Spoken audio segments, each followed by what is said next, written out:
sitting with us all day, and I really appreciate the stuff that we listened to today. It's been very inspiring, and I know we should close by 3. This is 2:18. What I would prefer to do is to tell a few stories. My professor, Niyi Oshindari, was talking about mentoring. One of the ways by which I got close to many old people in those early days was just to go and serve. There is no contract. It's not like I want you to be my mentor, all those kinds of things. And then I was not a very vocal person. We just hang around and bring your bag, sir. Bag. That's how we local boys pastors carry bag, bag, sir. And then it will be, what's your name? And then what do you do? I mean, so. And that's it. From secondary school, maybe I should start from there. My first book, I wrote my first storybook at age 7. When we went for Christmas, my elder cousins threw it into Ogunpa River, not far from here. So I got discouraged. I stopped writing. Then I wrote another one at class 2, what we call GS2 now. And then there was this teacher in our school who used to do a private business, printing business. So I started debating from school very early. I'm already teaching. I'm just teaching 2 stories. So I would go to his house because he used to teach us debates in school. So I'll go to his house in the evening and help him to fold paper. So then from folding paper in his house, I'll follow him to the printing press, fold paper with them in the printing press. And because I was always going to do stuff, he was teaching me much more intensely. If we were going to do one of the debates, he took me to sketch newspapers at that time at Dubai to study more for the newspapers. So after we did the debate, we won. Then I went back to sketch newspapers to meet the features editor that he met that day and said, "Uncle, please help me to read the article that I wrote." So that led to another relationship. So as a secondary school student, I started writing for sketch newspapers every week, every month. So there was one month I didn't write. He phoned my dad, those days of land phone. He phoned my dad and said, "We have not seen Bayo's article for this month." So it became a thing I kept in till then. Then this same teacher that I used to go and put paper is printing. One day I said to him, I wrote a book. He said, "Let me see it." So I showed him the manuscript. He said, "It's publishable." So he did all efforts. And that was how, as a teenager, my first was published, The Only Child. The older people read it because it was recommended Oyo, Osun, Ogun, Kwara, Lagos. It was recommended in 5 or 6 states. I think an Edo state those days. And so I was not yet 20. My book was in 5 states. Just from going to serve other people. So when we talk about making progress as a young person, our eyes are always on the results. Let's keep our eyes also on the process. And I think one of the major things about growth is that you must be willing to be an apprentice somewhere.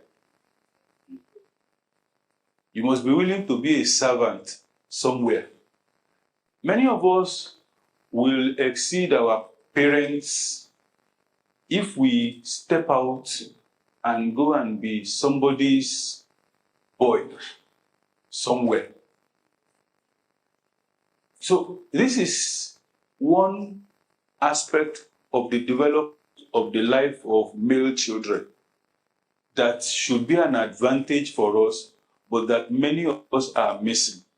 Female children are not free to roam. Most parents of of female children want to keep them in. But male children are free to roam. Where are you roaming to? As a young person, I'll go to Sketch newspapers. That was from Sketch to Punch. As a young person, I'll go to Dr. Wale Okedu and Professor Neyo Shundari. Later, they introduced me to Professor Wale Soyinka and the rest. As a young person on an front, I will go to Professor Wande Abimbola in Oyo. What chased me away from that place was that Yerefa was on Monday morning. So you do Yerefa till like 2 o'clock, you eat lunch, it was then you could talk to him. And just as you said, many of these older people are happy to have you around. You don't even need to tell them, I want you to mentor me. Just ask a question and they will give you 5 answers. Because they are also looking for people to pass stuff to. Just that they want to build trust before they start passing stuff. But the place of generating trust is the place of service. And service is what most of us don't like to do. After some years of graduation, I felt like I needed to go to another university that has no certificate. So I went to Gereremo and spoke to my colleagues that I wanted to work with Dr. Olatunde Agbato. That was the leading person in our own industry, the veterinary medicine. No, I'm just trying to contextualize all that we have learned since morning. Top 1%. So, and then as I showed up, Kolade, how much is the salary? My colleagues, you, National Youth Achiever, wants to work in this place, the company cannot afford you. So they sent me away saying that I was too big. So then, about 2 years later, one of them was going to leave and they were saying, who is going to replace you? He said, there's only one boy that can replace me, but they can't pay for him. So I said, but I think Dr. Agbato said, call him all the same. And then they asked me, I spoke. And then when they said his salary, I said, anything the company pays, I'll take. So he was very happy. He said they should go and give me the job. I was to be in head of training school. And then he then called me and said, when we were discussing, you said you used to write speeches. I said, yes. So I have a lecture next week. Can you help me to? So he gave me a speech I wrote, I gave him. About a week later, he brought another speech I gave him. So then it became natural. Before 3 months, everything in the company, they were sending me to do everything. I'm going somewhere. My salary was 32,000 naira, which was ridiculous, even as at then. So then one day someone met me and said, you are the one that sacked Baba Akowi. I don't know any Baba Akowi.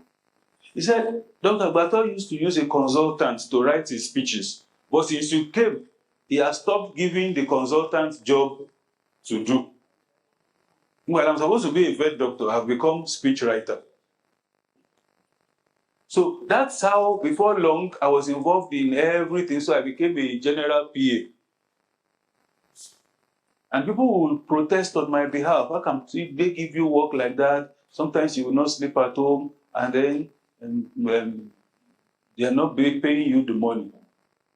But where did it end? One day, Dr. Agbato was to give a lecture, this same Jogo Center, to the leaders of the industry. He asked me to do a speech. I did it as usual.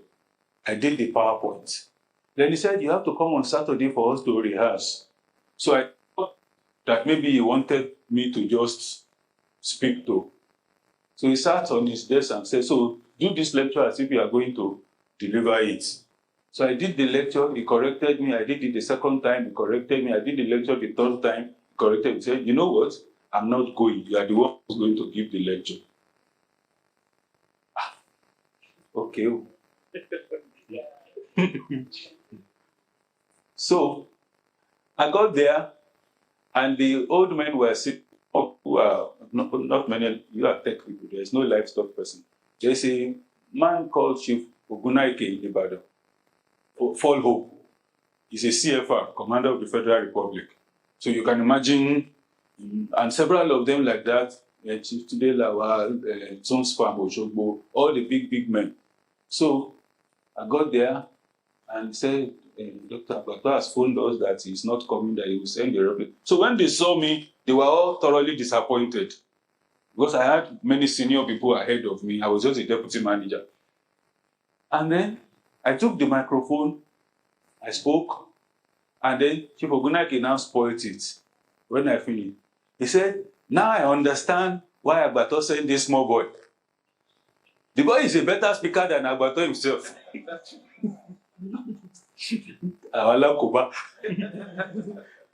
So I got to Ogere. My Oga said, "Bye, you're welcome. How did it go?" I said, "It went well, sir. Let's learn to follow." It's true that there is space at the top. I agree. But there is also value in discipleship, even in business, even in careers. There are many places I get to today that nobody asks for my credentials. My credential is Omo Agbatoni. That's all.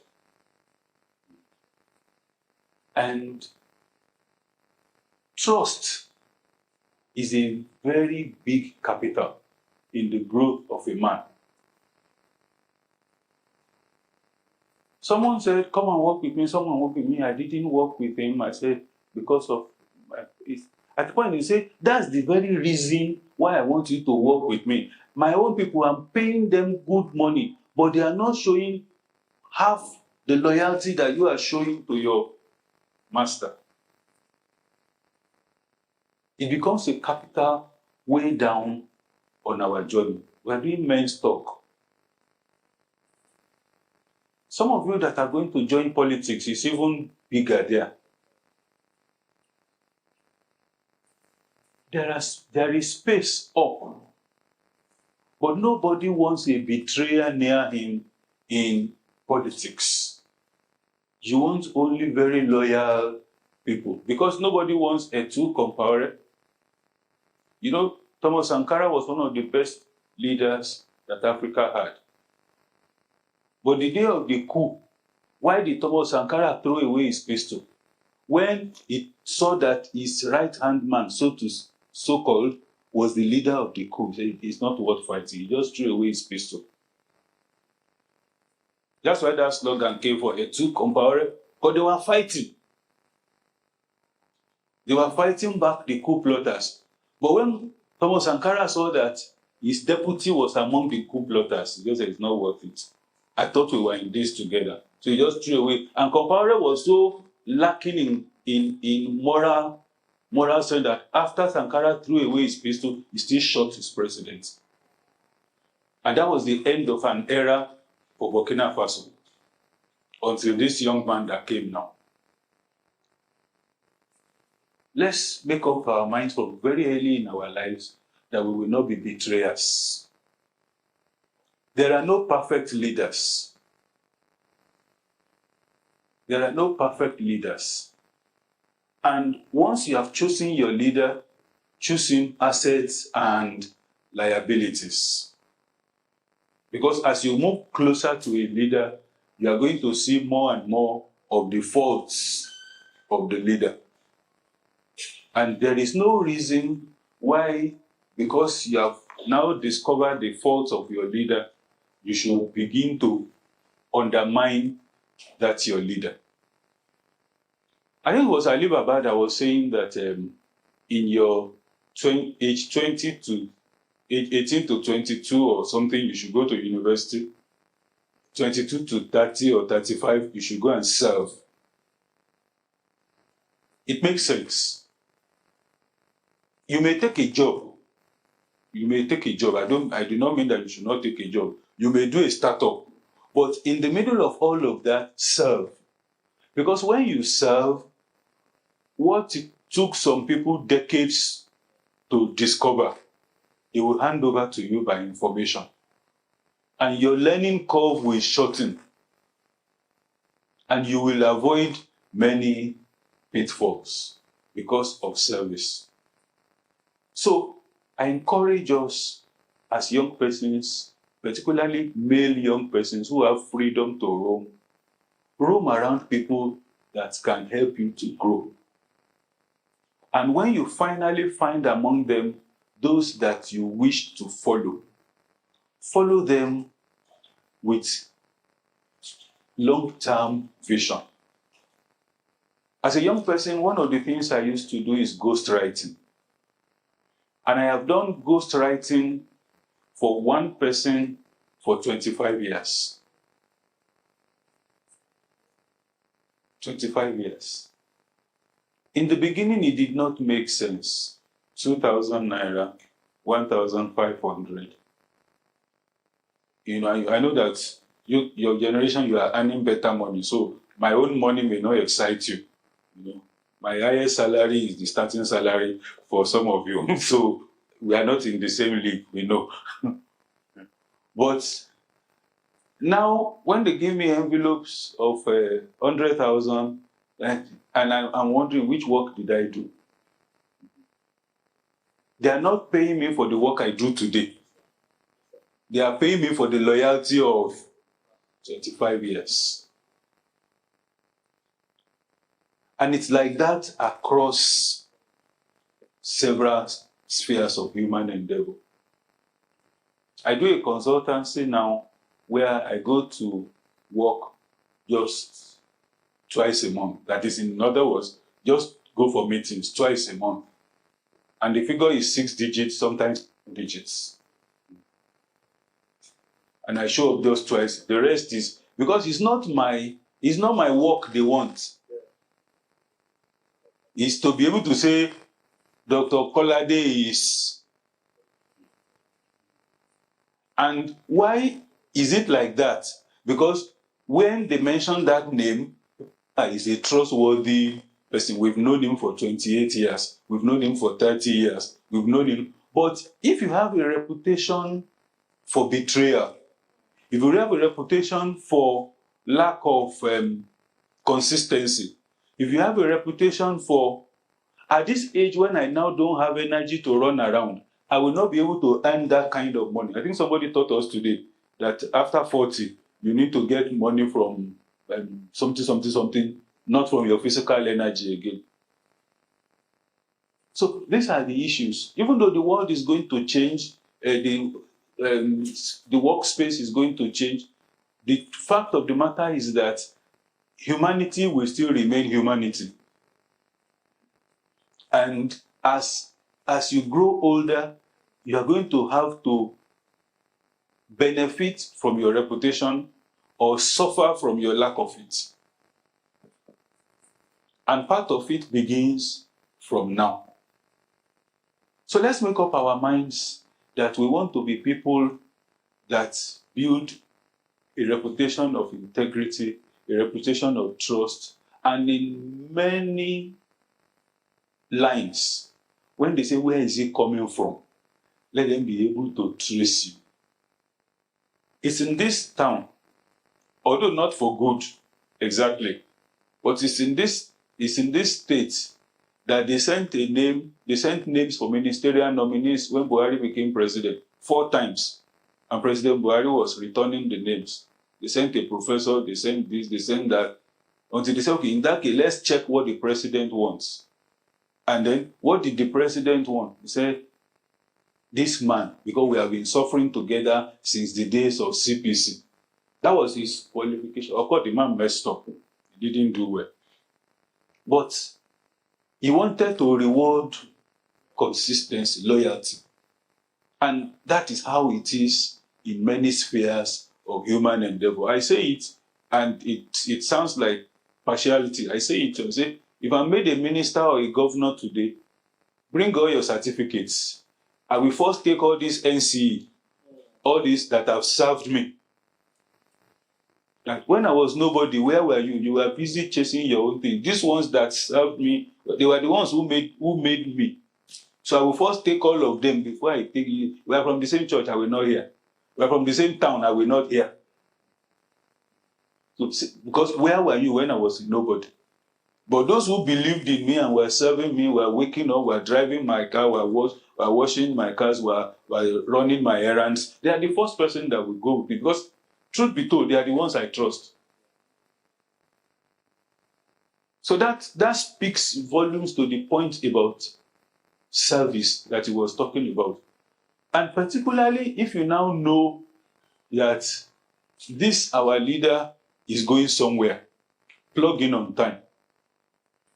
Some of us, it's not as if we have what you call our own place. Our place is by the apron strings of somebody that is going somewhere. If you hold his apron string well, as he goes, you go. If you drop it, it goes, you stay.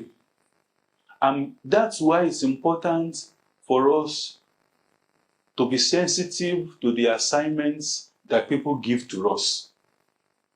Be sensitive to people who offer opportunities for you to serve, to labor, to sacrifice. When preachers or speakers come, we like to tell the sweet stories. But let us also sometimes tell you our failures. I've had a friend a senior person, who respected me so much that when her children came from the US, she drove all her children to my house to say, this is my son, he does this. This is my daughter, he does this. In fact, this is my daughter. I want you to help me mentor them and encourage them. And I was so busy with my own thing.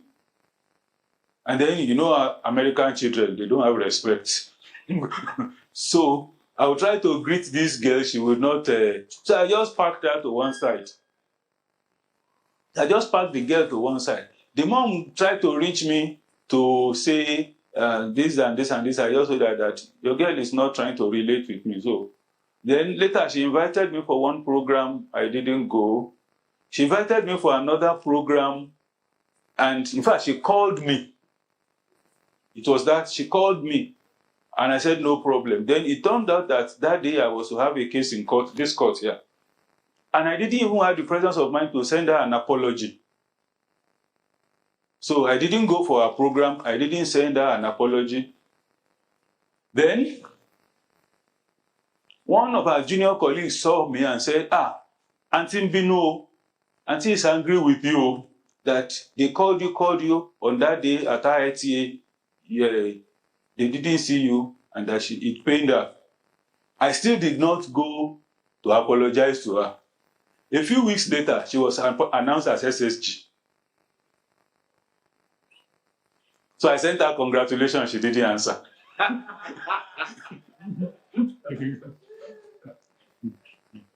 Do you understand? So we have to mind all the relationships that surround us. So because it's good to tell you all the sweet stories, let's tell ourselves of our failures too.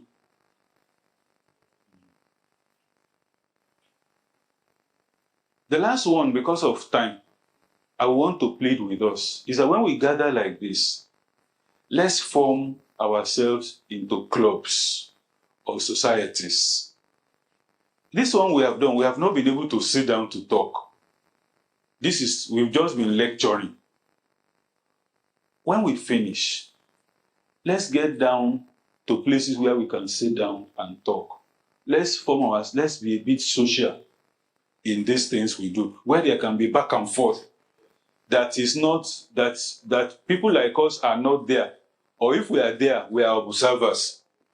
Because it is in that place where you can do back and forth that you will now get into one another. And I know, because most of you are tech people, it's even worse. Most tech people come with social incompetence. You are very brilliant, but you are socially useless. And I'm not trying to insult you.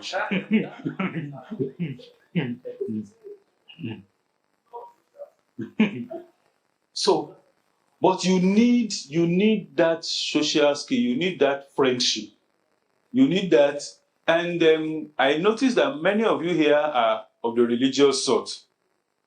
In my church, Tony Enoch is here. Myself and his dad were the rebel leaders in church. I said, let's stop all this nonsense. Let's make pepper soup. Okay, you don't want to drink Gouda. Let's buy Mortina. Let's buy Chamdor. Let's sit around these things and gist. What is all this prayer all the time? Is the devil so strong? Let's sit down to Isewu. Let's sit down to Bokoto and put drinks and gist. And somebody say, my wife is stressing my life. Say, what did she do? And then you can talk, or at your own level, okay, you've not yet married. That baby is stressing my life. You know? And you can gist about it. And then you can say, boy, you are 31, you are making money, you are not, what's your problem? I say, he said, don't mind him, he does not know how to talk to girls. I said, okay, can we set up one for him? Because many of you in the tech world, his computer, you don't know how to toast ladies. We have to arrange for you.